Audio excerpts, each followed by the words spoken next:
Okay, this isn't a project video. It's a how-to.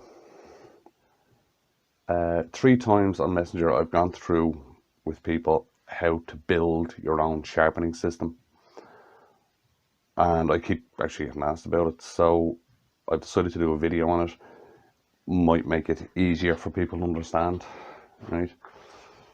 This works something like the Wolverine. Now I've taken half of my Wolverine off in order to show you how to do this. I'll be putting it back on. But it works roughly along the same kind of system. The grinder I'm using is actually a high-speed grinder. I happen to have it when I went back to turning. And I was going to change it for a low speed, but now I'm kind of steering towards getting the Sorby system.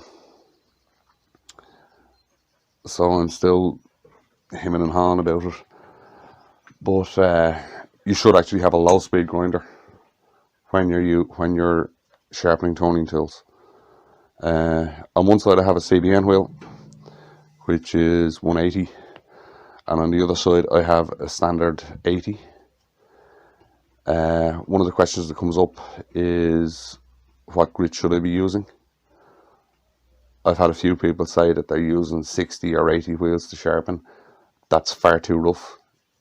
120 minimum, preferably 180. 160 maybe.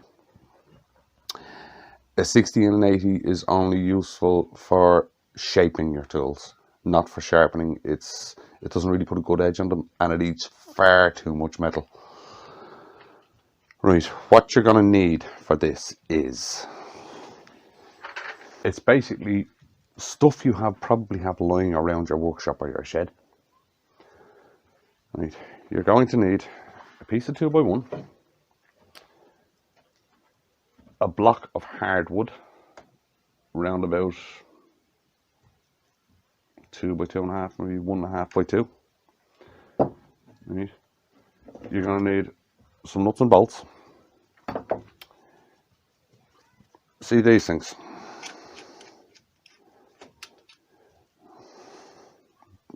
These little knurled handles. They're on loads of old tools and stuff. Never throw them away. They are so handy for stuff. I have a collection of them. I never throw them away. Right. You're going to need an old paint roller. Right. Some screws, screwdriver, a drill, and a router. Right, let's get on with this now. First thing you need is your grinder setup. What I did was, now I used this system, this one I'm going to show you how to make. I used this for about a year after I went back to turning, and it worked fine. First thing you need to do is set up your grinder. Set it up the same way that you would set it up for the Wolverine system. Same height from your bed to your spindle, everything. That's the way this one is set up. That's the way I originally set it up, and I know it works, right? So first thing you need to do after that is your 2x1, right? Now what I did to set it up was I built this little shelf unit, right, that has a gap under here to raise it up off the bed. And the reason I actually did that was so I could get my hand under here to bolt this down. But it worked out in loads of other ways as well, very luckily. Right? Build yourself some sort of little platform.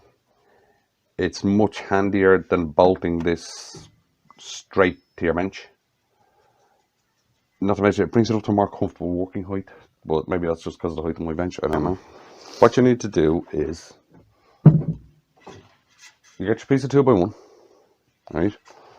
You put it underneath here so it butts up against whatever you have the grinder sitting on, right? Now, then you get your longest tool. Right, move the camera back a bit. Then you get your longest tool. You put it up against your wheel, roughly where it is. right? You can see where it would sit, which is there, right? Give yourself another couple of inches because you need to put a pocket in, right? This doesn't have to be super accurate, right?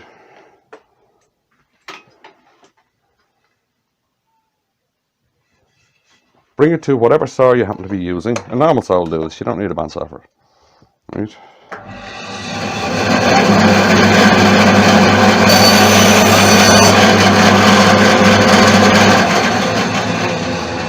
And cut it off. Then you bring it back to your grinder and mark the middle of the wheel. Right, now, if you've done this, it just worked out in mine this way, but the middle of the wheel actually is the middle of the 2x1. Right, you mark it there, and that's where you need to cut a trench. Now, down this end, right, now down the end that's sticking out towards you, you need to leave space for a pocket. So just go up a couple of inches and draw a line. That's to make sure that you don't go that far with the router. And I'd probably do the same on the other end, just to give yourself a guide. Right. Same thing again, just give yourself a couple of inches. Right, now, what you need to do is you need to router a slot all the way down the middle of that.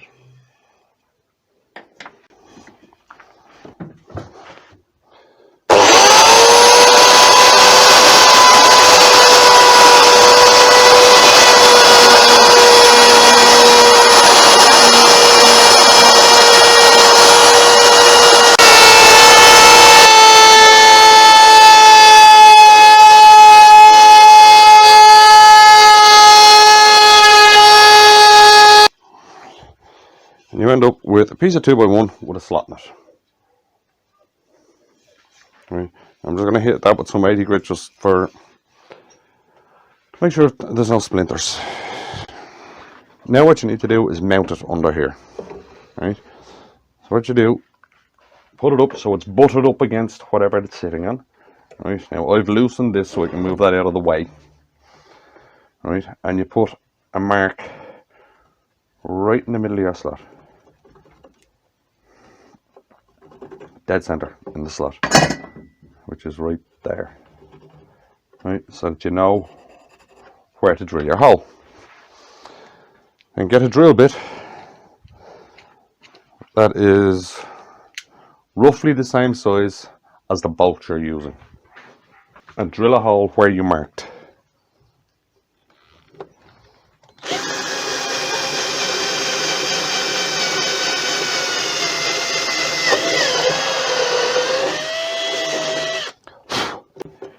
Right, now you take the nut you're using and put it up through it.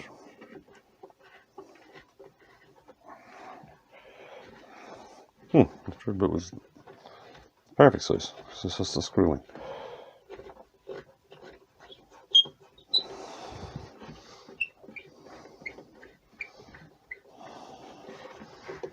There we go. Now, what you want to do is you want to make sure that that the bottom of that nut bites into this wood as hard as you can get it. You put your nut up through, right, from the base so it sticks out. Then you get your routed piece of 2x1, slip it over the top, get whatever nut you have to put on top. If you don't happen to have one of these Northern nuts, like I have, what you can do is you can just get a normal nut and bolt, take the nut off, turn a little knurled handle like this, or some form of a handle. You're a turner, you could do it in 5 minutes, right? And then epoxy this nut into it, right? And then you just get your normal bolt, stick it up through, and you have your handle. Either that, or what you can actually use is a wing nut, right? If you don't want to bother doing that, you can use a wing nut. There's nothing wrong with it. It works. Just put a washer on it. Right. Now, as you can see, that's the start of your slider. Right, moves in and out. and it's lockable, but that can turn that way, and if you push down on the front, the back lifts. How you solve that is you get yourself 2 more pieces of scrap 2x1, and you put them there and just screw them down. Move that a bit further out of the way so you can see. Now, what you don't want to do is jam them up so tight that this sticks, right? So just lightly against it does fine.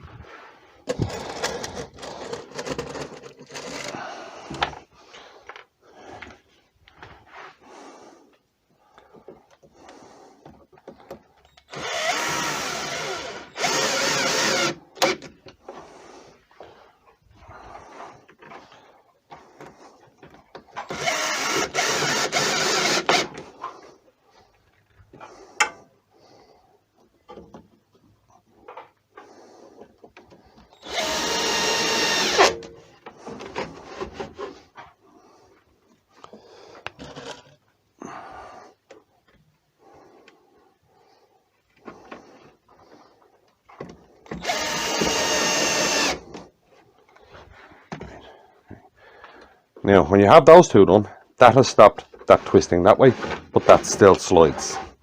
Now you've just got to solve that problem, the up and down problem. Right. Now, you have your slider so that it slides in and out. It doesn't go side to side, but what you still have is that. It lifts at the back. Now, how you solve that is, now remember, we're going to make this out of whatever scrap you happen to have lying around. Get another piece of scrap wood. Right, and you put it going across on top like that, right, and just screw it down.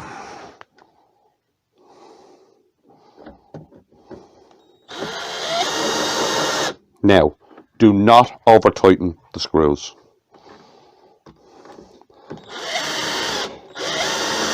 because what you'll end up doing is clamping this. Right, now you can see that that's no longer lifting. Right, that doesn't lift anymore, but that will slide in and out. It'll slide in and out under that. Now, if you do find that it still lifts, what you can do is you drill another hole this side, get a slightly longer screw,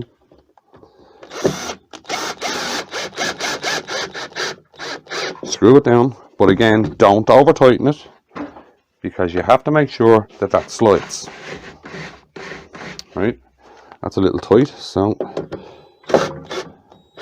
undo that screw a bit so that there's some play. There we go. Right. And that solved your up and down problem.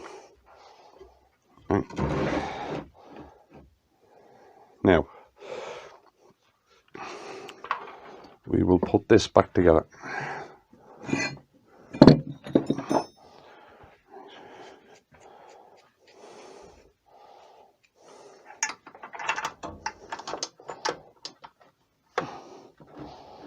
Right, I'll be back when this is back on. Okay, now you have to make the pocket for here. Right, piece of 2x1 again. Right, put it on. Right, give yourself a rough mark as to how long it has to be when he can find his pencil. Is it just me, or does everybody lose pencils? I'm forever doing it. I put it down somewhere and forget where I put it. There it is. Right. Mark how long it needs to be. Right. What you want to make sure is that it's not that when you cut a V in this, that the end of the V is not going to be in this slot. It has to be back here somewhere. Because if it's in the slot, when you put the jig in, it's going to go down the slot and it's not going to be consistent. Whereas if you put it back here, it will be. Right, so over to the saw. Right.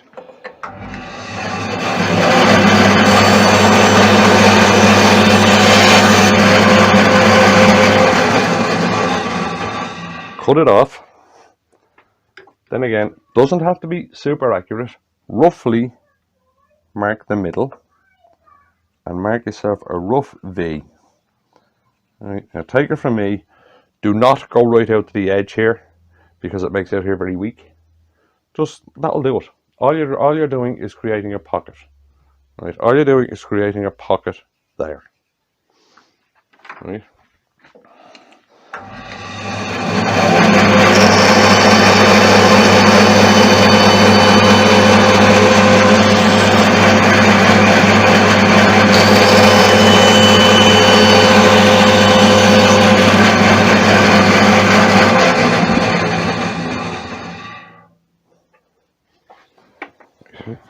After you make your pocket, then all you have to do is mount it there.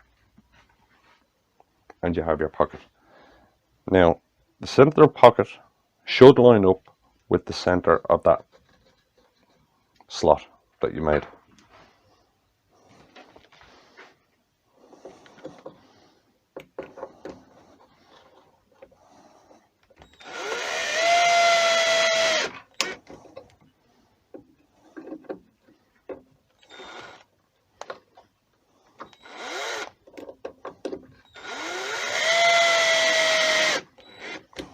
Right. And that's your sliding arm made. Right, undo that. Slides in and out. Right. Now the more you use that, the looser it gets. If it's too stiff, what you can actually do is you can put a little bit of grease there and there, and it slides in and out really easy. Right, but that's your pocket made. Now we're going to making the jig. Okay, to make the jig, you'll need the piece of hardwood, right? The paint roller, right? A nut and bolt, and a couple of drill bits, and that's about it, right? First thing you do is you need to get the size of your widest tool, right? I actually still use the one I made, because I have a couple of continental gouges that won't fit in the Wolverine jig, so I still use the one that I'll show you at the end. You get a drill bit that's wider, that's slightly wider than the widest tool you have, and you drill a hole dead center in this all the way through, all the way from one side to the other.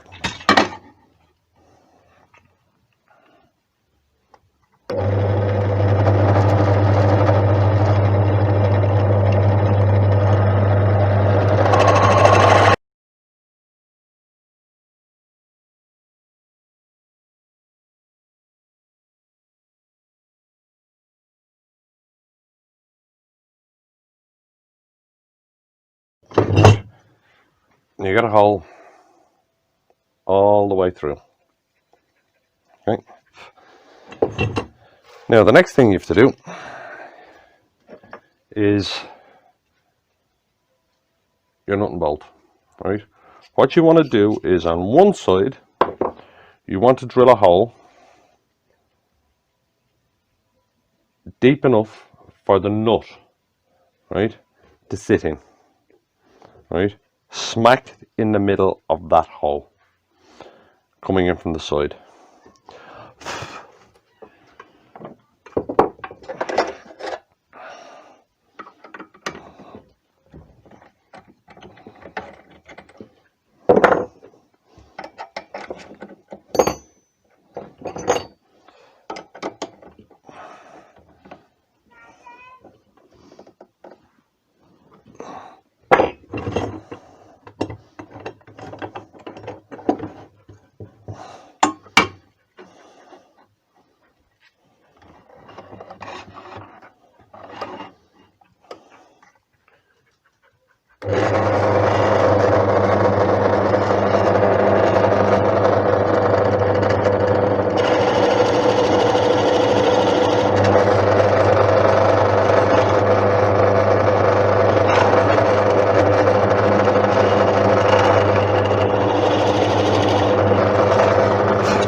Like that,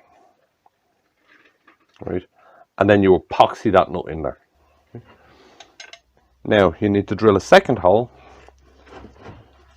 straight down through the middle of that hole, right? Remember, that one does not go all the way through. Hope you can see it only goes deep enough for the nut, right? you need to drill a second hole in the middle of that one to allow the bolt to go through. Right? Just drill it slightly bigger than the bolt.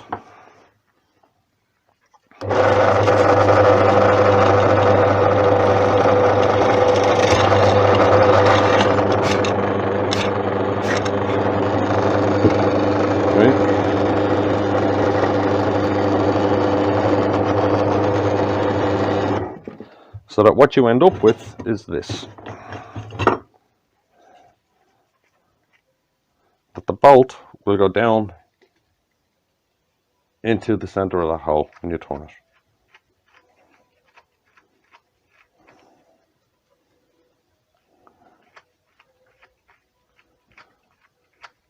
Right, now remember, you'll epoxy that nut in.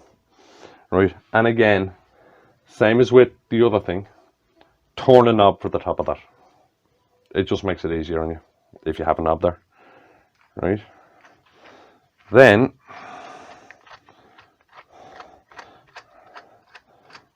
right, now personally I would get all the drilling done first because it's just easier.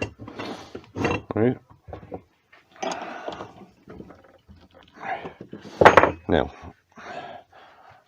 on the opposite side of this hole, in line with it, drill a hole there that is the same diameter as the bar on the paint roller. Right.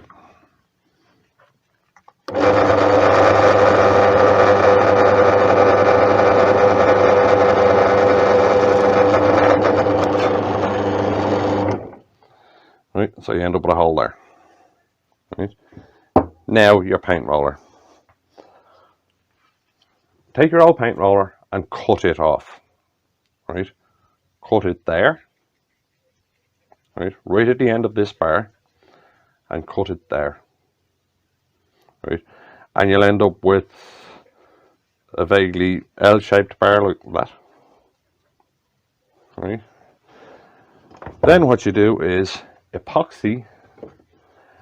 Make sure that this length here is no deeper than this. Then from there to there, preferably slightly smaller, up to about there will do. Right, and then you epoxy this end in there but make sure it's exactly straight. Right, make sure it's exactly at a right angle to there. Right, so basically what you'll end up with is that. Right, and this end cut off at the same length as is on a Wolverine system. Now, to get your angles, go to Thompson Tools website and download and print off this. Right, this is the exact size of a Wolverine. Right, and what you're looking for is, if you draw a straight line down there, below that you'll see that's the fulcrum point. You're looking for that angle. Right, that's the angle you're looking for. Right, and that's the length you're looking for. So cut the bar to that length. Now if you look at it, the angle is slightly off. Right, so what you have to do is you have to bend this bar slightly to get it into that angle. You see that? Right, and then epoxy the whole thing together. Now this is the one that I made before and that I use a lot still. Right, now so there's the hole, there's the screw. As I said, I have a collection of these. They're so handy, I never throw them out. Right, there's the nut epoxied inside. What I actually did was I rounded the nut off just to make it fit better. Right, that's the bar off of the paint roller, epoxied in there. Right, right, and what I'll do is I'll show you the system using this jig, because it's exactly what I've just showed you how to build.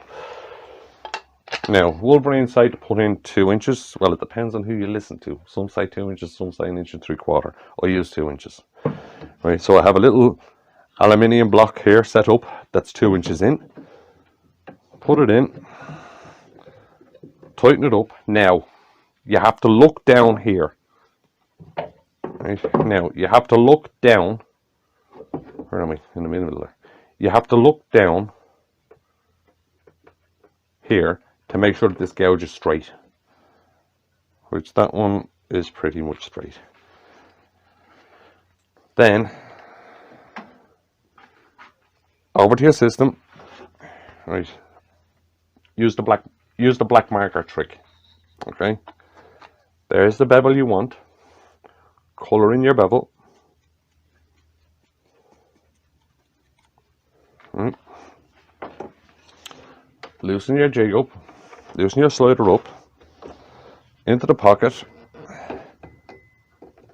line it up, right? Give that a turn, have a look, right? There's a slight scratch on the bottom, so it needs to come out slightly more, right? A little bit more.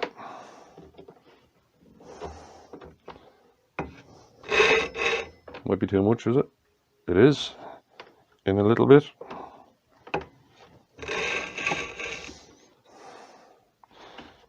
In a little bit more.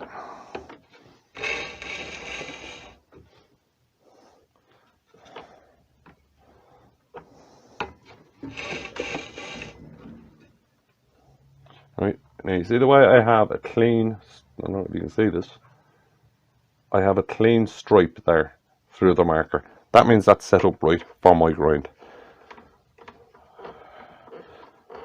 Tighten that down, the pocket's not going to move. Turn on the grinder. Move the camera back slightly because it's in the way. Right.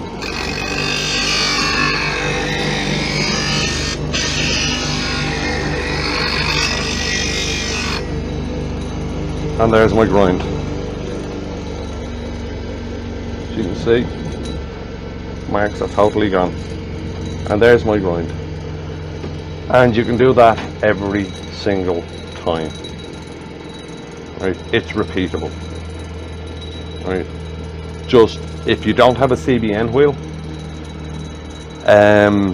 you have to do the back marker trick every time. If you do have the CBN wheel, you can put a marker on this that tells you where to go each time for each gouge. Loosen it off,